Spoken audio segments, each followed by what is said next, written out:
এটা গুৰুত্বপূৰ্ণ খবৰ দিব লৈছোঁ। চালাকাটিত স্কুটি চোৰৰ উপদ্ৰৱ।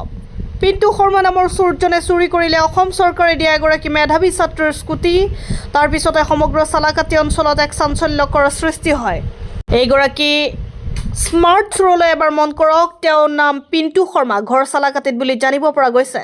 দিন দুপৰতে এই চুৰি হোৱা ঘটনাই সকলোকে চকু কপালত তুলিছে। জানিব পৰা অনুসৰি চালাকাটি থানাৰ অন্তৰ্গত চৌটাকীৰ দ্বিতীয় খণ্ড গাঁৱৰ কেৰামত আলীৰ কন্যা আমিনা বেগমৰ স্কুটিখন আজি দিনৰ 10 বজাত চালাকাটিৰ NTPCৰ পৰা চুৰি কৰি লৈ যায় পিণ্টু শৰ্মা নামৰ চোৰজনে। পিছত বিভিন্ন ঠাইত বিচাৰ খোচাৰ কৰে যদিও এই পৰ্যন্ত লম্পট চৰিত্ৰহীন চোৰজনৰ সন্ধান উলিয়াব পৰা নাই। ইপিনে চালাকাটি আৰক্ষী থানাৰ কাষত থকা স্বত্তেও কেনেকৈ সাহস পালে পিণ্টু শৰ্মাই স্কুটি চুৰি কৰিবলৈ, ইয়াই সচেতন মহলত এক প্ৰতিক্ৰিয়াৰ সৃষ্টি হৈছে।